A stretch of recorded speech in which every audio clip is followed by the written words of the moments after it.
there's two games that are coming out. They both have demos, and they're incredibly similar games. Like if you ask one that you want ice cream, they both say yes. So when you look at this, there's Sprint City, Yep. and then SpeedRunners 2. Now, I want to talk about SpeedRunners 2, but Rich, I want to hear you talk about Sprint City first, because I think you did try that.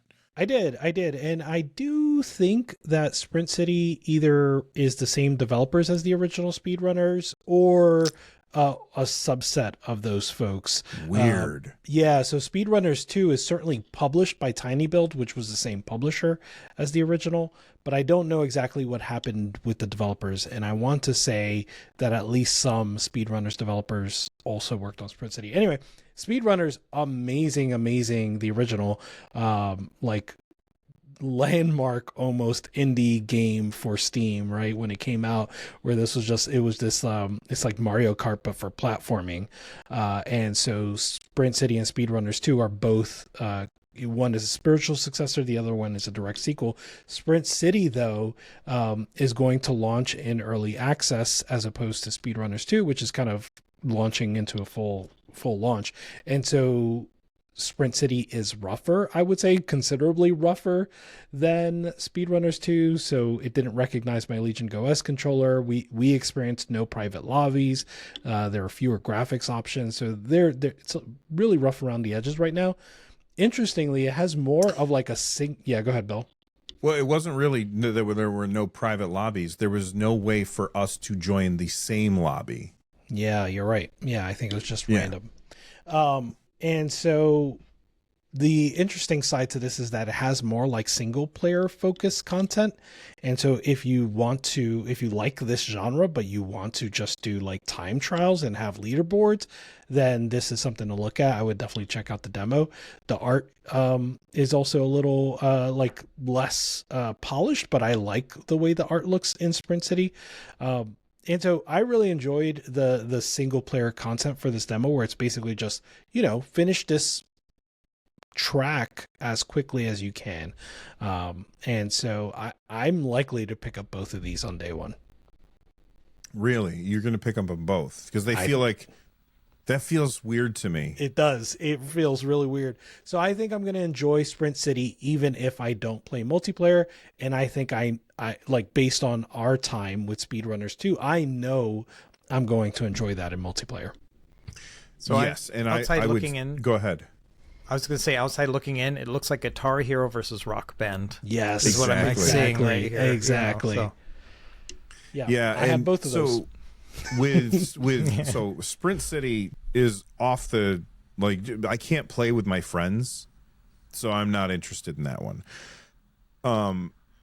Speedrunners 2, however, so first off, just so everybody knows what these games are, you are doing like precision, like not precision platform. It's you are running as fast as you can and trying to go over platforming stuff, like like a Mario game essentially, but you go in a loop around. So you'll go left across the screen, and then you'll like do wall climbs up, and then you'll go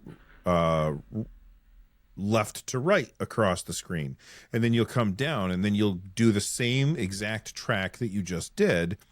And as you go around, if anybody gets too far behind, they are then left out. Everybody has to stay on the same screen at the same time. And if you fall off the screen, because the screen follows whoever's in first place, if you fall off the screen, then you're out. And after a while, it will make the screen smaller, so you have less room to try and make sure that, like, because Rich and I were like neck and neck for a really long time. And so it was like, okay, we got to get rid of some screen space to make it so that somebody will lose, because we were basically just doing the same moves each time. But then you also have power-ups where you can like shoot a grappling hook out, grab the other guy, pull him backwards, and it pulls you forward. So basically you can swap places with the person in front of you. You can freeze people. You can lay down bombs or drop crates for the people who are running behind you. It's really, really fast and frenetic. My one worry is that number one, it's a lot like SpeedRunners 1. It's like it just looks like a fresh coat of paint on SpeedRunners 1. If enough people don't buy it, you're going to have a hard time finding lobbies. You know what I mean? Yeah, and even if people do, it doesn't seem like a game that's going to live a long time. Right. But you know, maybe the demo helps change it. I think a fresh coat of paint could be enough for speedrunners if the genre warranted enough people buying it.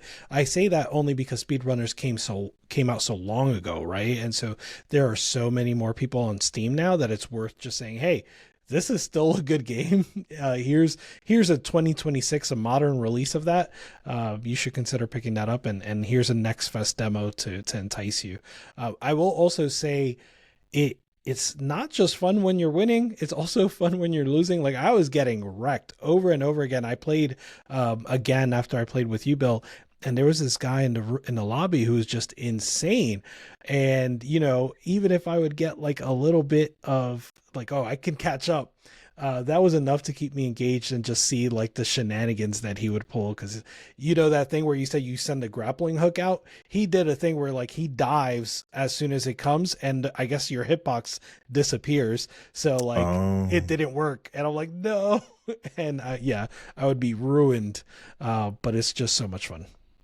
Yeah, it also has like that feeling. You know how in Mario Kart when you're going around a corner and you nail the drift? Yeah. It has that feeling, especially like when you, let's say you're running right to left and then you drop down, but the best thing for you to do, because you immediately have to go instead of right to left, left to right, is to grapple behind you so that your character changes direction fast enough. Every time you nail that, you feel like I'm the greatest. I'm so good. And it's incredible to play it that way. So you just saw a clip of my podcast, the Nerd Nest podcast. If you enjoyed it, then do me a favor and click on that like button. And if you really enjoyed it, then check out the link in the description down below. It's going to take you to the full podcast so you can watch the entire conversation and a whole lot more. If that sounds good, I hope to see you over there. Thanks for watching. Stay rad, everybody.